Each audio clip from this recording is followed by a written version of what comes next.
ETFs são realmente um bom investimento? Nesse vídeo irei explicar se vale a pena investir o seu dinheiro neles. Eu sou o Vitor Pellit e aqui na Melhorando Investimentos trabalhamos com investimentos de curto, médio e longo prazo para todas as idades, de modo a trazer maior liberdade financeira para as pessoas. Então vamos lá? Lembrando que esse vídeo não é nenhuma recomendação de compra ou de venda.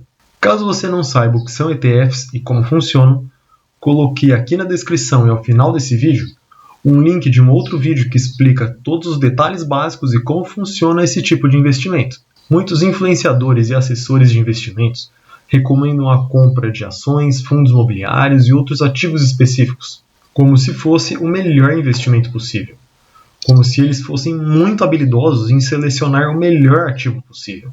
Mas a verdade é que, segundo esse levantamento feito, de 1926 até 2017, no mercado americano de ações, 58% das empresas tiveram um retorno menor do que as Treasury Bills no período, que é a renda fixa mais comum nos Estados Unidos, a mais simples que tem. 38% das ações tiveram um retorno muito próximo das Treasury Bills, ou seja, investir em renda fixa ou renda variável, nesse caso, iria praticamente dar na mesma. E apenas 4% das ações tiveram um retorno responsável por dar um gás muito grande na renda variável e fazer com que os índices de renda variável da Bolsa de Valores fossem muito rentáveis. Por isso, ao investir na Bolsa de Valores em ações, se você não escolher as 4% empresas que conseguiram ter um desempenho muito superior à renda fixa, é melhor você ter investido em renda fixa.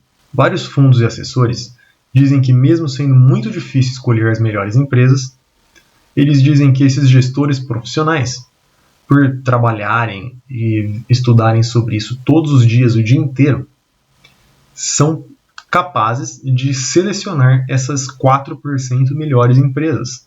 Mas a verdade é que não.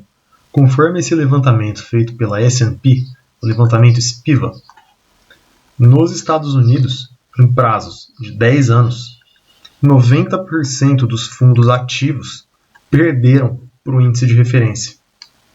No Brasil, que muitos influencers falam que é muito mais fácil superar os índices de referência, em prazos de 10 anos, 80% perde para o índice de referência. Isso os gestores profissionais. Não estou nem falando dos investidores individuais que não fazem isso o dia inteiro.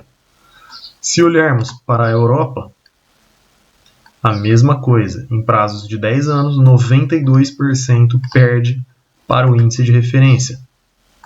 Se olharmos para o Japão, 80% em prazos de 10 anos perdem para o índice de referência. Mas então, melhorandos e melhorandas, vocês podem me dizer: basta eu selecionar os melhores fundos. Sobre tentar escolher o melhor fundo, aqui um levantamento feito pela Morningstar, vemos que para fundos ativos de ações, nos prazos de 20 anos, inclusive em ações brasileiras, nenhum fundo conseguiu superar os índices de referência.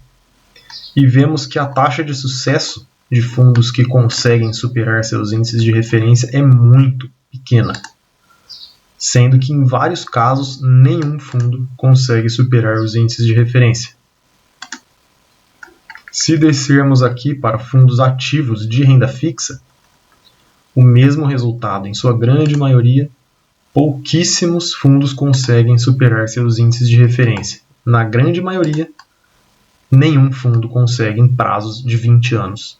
Uma parte da dificuldade de os gestores de fundos ativos superarem a média do mercado se deve ao fato de eles cobrarem altas taxas de administração desses fundos, pois eles precisam remunerar grandes equipes de analistas para conseguir selecionar as melhores ações ou os melhores títulos de cada categoria, enquanto que ETFs, por serem passivos e seguirem apenas índices, não precisam contratar profissionais tão caros e, com isso, podem cobrar taxas bem mais baixas. Enquanto os ETFs costumam ter taxas entre 0,2% a 0,5% ao ano, os fundos ativos têm taxas que vão desde 1% até 3% ao ano.